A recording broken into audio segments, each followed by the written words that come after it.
J'aimerais vous parler aujourd'hui d'une parabole que le Seigneur Jésus lui-même nous a rapportée. Il s'agit de l'histoire de deux hommes qui montent ensemble au temple pour prier. Le premier était un pharisien et le second était un publicain. Un pharisien, c'est simplement un homme religieux, c'est un prêtre en fait dans la religion juive, donc un homme qui avait une certaine moralité de toute évidence. Tandis que le publicain était, lui, celui qui était un collecteur d'impôts, donc un homme qui, à l'époque, avait malheureusement une très mauvaise réputation qui se justifiait effectivement. Donc, cette parabole qui nous est rapportée par le Seigneur Jésus nous rapporte que ces deux hommes, ils montent ensemble au temple pour prier.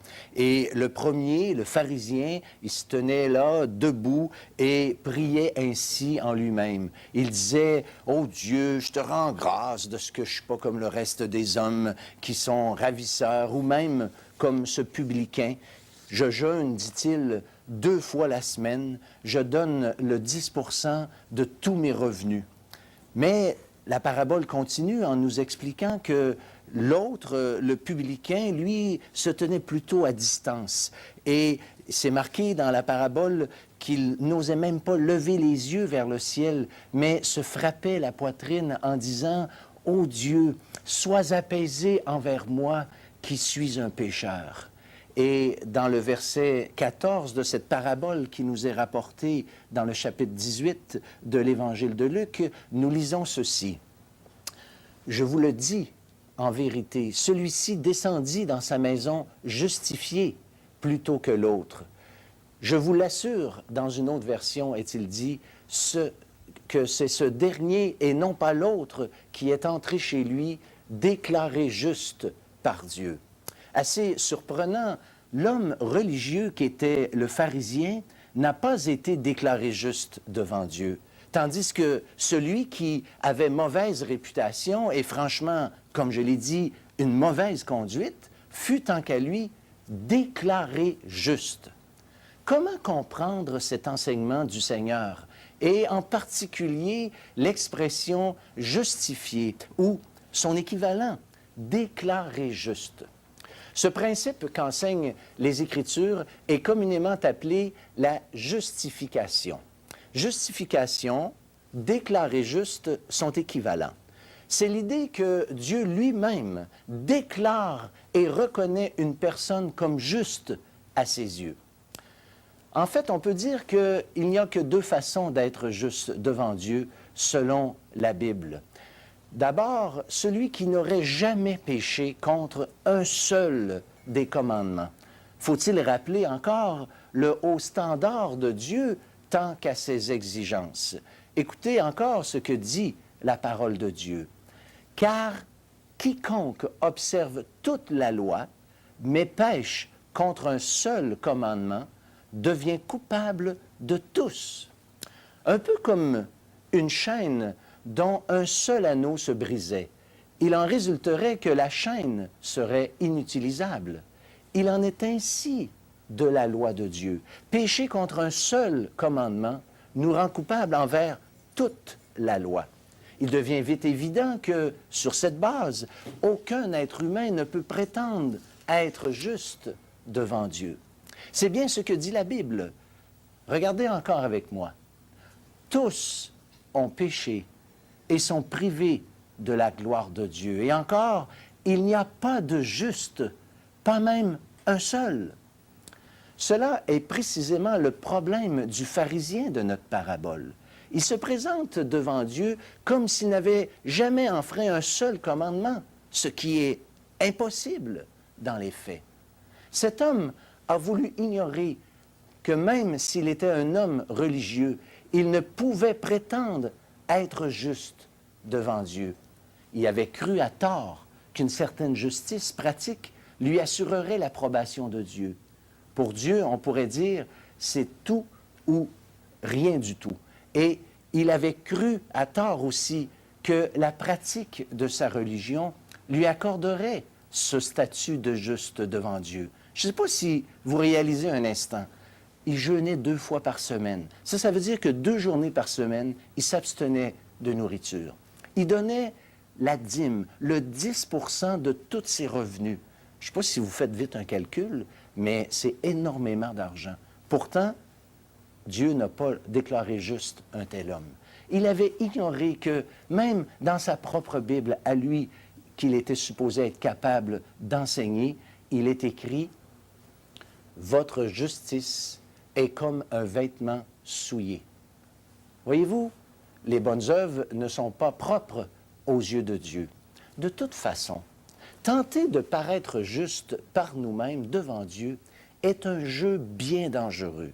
Celui qui en fait l'expérience sombrera vite dans la plus grande incertitude, car on ne sait jamais si on en a fait assez. Même si on est honnête, on est plutôt certain d'en avoir jamais fait assez. L'apôtre Paul en est un exemple frappant. Avant de devenir lui-même chrétien, il était un pharisien, exactement comme celui de notre parabole. Il était extrêmement actif dans la pratique de sa religion. Mais jamais, mes chers amis, jamais sa religion dans laquelle il croyait servir Dieu ne lui a accordé le statut de juste devant Dieu. En ce qui le concerne, c'est exactement le contraire qui s'est produit. Il confessera plus tard que, par la pratique de sa religion, il a accompli des œuvres qui lui ont démontré qu'il était le plus grand des pécheurs. C'est lui qui dit qu'il est le premier et le plus grand des pécheurs dans la première épître à Timothée au chapitre 2 et au verset 15. Parce que, croyant servir la cause de Dieu, il persécutait les chrétiens en les mettant à mort. C'est ce Paul, cet ex-pharisien, sous la direction du Saint-Esprit, qui plus tard s'exprimera ainsi. Nul ne sera justifié devant Dieu par les œuvres de la loi. Voyez-vous, c'est-à-dire que personne ne sera déclaré juste devant Dieu par la tentative de mettre en pratique la loi de Dieu. La raison nous est donnée dans la deuxième partie du même chapitre, puisque c'est par la loi que vient la connaissance du péché. Tracez une ligne droite sur une feuille de papier, sans l'aide d'une règle, et du mieux que vous pouvez. Elle semble assez droite.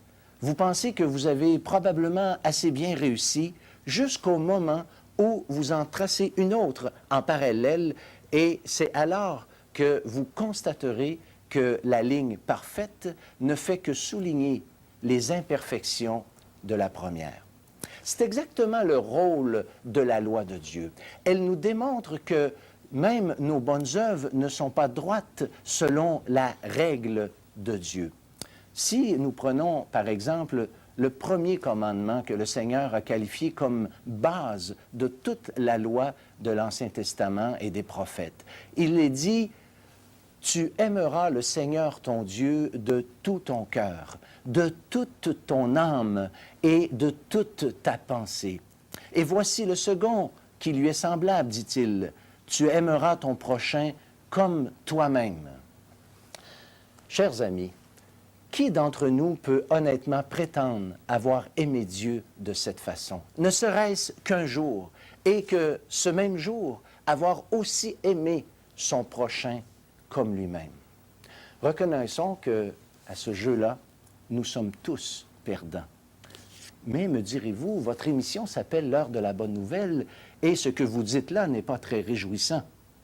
Je vous rappellerai que le thème d'aujourd'hui, Dieu nous offre sa justice. C'est cela la bonne nouvelle. Et mon intention est précisément de démontrer par nous-mêmes que par nous-mêmes, il nous est impossible de paraître juste devant Dieu. C'est ainsi que la première façon que je vous ai suggérée d'être juste vient d'être éliminée. L'autre façon d'être juste est à l'opposé de la première. Elle est offerte à celui qui, dans les faits, est un coupable, mais que Dieu déclare juste. Exactement comme l'a fait pour celui de la parabole, ce publicain de la parabole qui a été déclaré juste. Cette déclaration de Dieu s'appelle la justification. Et cette déclaration va beaucoup plus loin qu'un simple pardon. ce qui est déjà pas peu dire, mais va au-delà d'un pardon. La justification va jusqu'à déclarer juste le pécheur. J'aimerais quand même vous faire remarquer que cette déclaration de la part de Dieu, cette justification, ne rend pas juste instantanément dans la pratique, mais immédiatement aux yeux de Dieu. Certes, une certaine justice pratique va nécessairement venir, mais elle est indépendante de la déclaration de Dieu. Un peu comme un enfant tout délabré, mal vêtu, qui se ferait adopter dans une famille noble. D'un seul coup, il serait le fils adoptif, et ce, sans condition. Par la suite, à n'en pas douter, les changements se manifesteraient. Maintenant, comment et pourquoi Dieu peut-il se permettre de déclarer un pécheur juste devant lui? Est-ce acceptable de sa part de déclarer arbitrairement juste une personne qui ne l'est pas dans les faits pratiques? Voici comment Dieu répond à ces questions. Mais maintenant, Dieu a révélé comment, dans sa justice, il déclare juste sans faire intervenir la loi. Ce texte dit clairement qu'il y a un autre moyen que la pratique de la loi par lequel Dieu, sans pourtant être injuste, peut déclarer juste une personne. Voici de quelle manière il le fait. Reprenons encore la suite du même texte. Dieu déclare les hommes justes par leur foi en Jésus-Christ. Dieu déclare les hommes justes à cause de leur foi en Jésus-Christ. On pourrait dire aussi, Dieu déclare les hommes justes en échange de leur foi, de leur confiance dans l'œuvre du Seigneur Jésus-Christ à la croix. Mais, me direz-vous, la foi en quoi? La foi en qui? Il s'agit de la foi en ce que Dieu a lui-même accompli lorsque Jésus-Christ a donné sa vie comme la rançon de nos péchés. Lisons encore, s'il vous plaît, le verset 23 du même chapitre qui donne davantage de précision.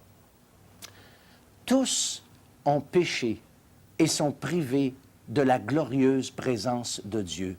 Et ils sont déclarés justes par sa grâce. C'est un don de Dieu, c'est un don que Dieu leur fait par le moyen de la délivrance apportée par Jésus-Christ. Dieu nous offre, nous donne sa justice, parce que Jésus-Christ a payé de sa propre vie le juste prix que méritaient nos péchés. J'aimerais en faire une illustration. C'est l'histoire d'un homme appelé Onésime. L'apôtre Paul fait mention de lui dans sa courte lettre à Philémon. Selon ce que l'on sait, cet homme était un esclave d'un nommé Philémon et qu'il avait sans doute fui loin de son maître. Entre-temps, il s'était converti au Christ et Paul le renvoie vers son ancien maître. Il le prie de l'accueillir, non maintenant comme un esclave, mais comme un frère en la foi. Paul se doutait bien que ce cher Onésime avait quelques comptes à régler avec son ancien maître. C'est ainsi qu'il écrit « S'il t'a fait quelque tort ou s'il te doit quelque chose, mets-le sur mon compte. » De cette façon, Paul assumait lui-même volontairement les fautes d'Onésime. Et c'est exactement ce que Dieu a fait pour chacun d'entre nous. La Bible dit que le jugement que nous méritions, c'est Jésus-Christ lui-même, Dieu fait homme, qui l'a volontairement porté sur lui en donnant sa vie sur la croix. Voilà pourquoi Dieu peut et veut nous offrir sa justice. Et qu'en le faisant, il n'est point injuste parce qu'il a lui-même accepté de payer à notre place. Voyez-vous, si on résume, personne ne peut paraître juste aux yeux de Dieu par ses propres efforts. Par contre, Dieu nous offre sa justice et comme nous l'avons dit, cela va bien plus loin qu'un simple pardon. Celui qui est justifié est considéré par Dieu comme un homme qui n'aurait jamais péché, comme un criminel, par exemple, dont le dossier serait effacé et ne serait plus désormais considéré comme un ex-criminel, mais comme un honnête citoyen n'ayant jamais eu affaire avec la justice. Dieu nous offre cette justice. Et pour l'obtenir, nous devons reconnaître notre incapacité par nous-mêmes de paraître juste devant Dieu. C'est la raison pour laquelle le Seigneur nous avait laissé cette parabole du pharisien et du publicain, en vue de certaines personnes se persuadant qu'elles étaient justes, est-il écrit dans le verset 9. C'est ce que la Bible appelle la conviction de péché. Et il nous faut croire, chers amis, que Jésus-Christ est notre seul remplaçant, que c'est lui qui a pris sur son compte nos dettes, comme Paul l'avait fait pour Onésime. Il faut croire Dieu quand il déclare juste celui qui croit ce que Jésus a fait sur la croix.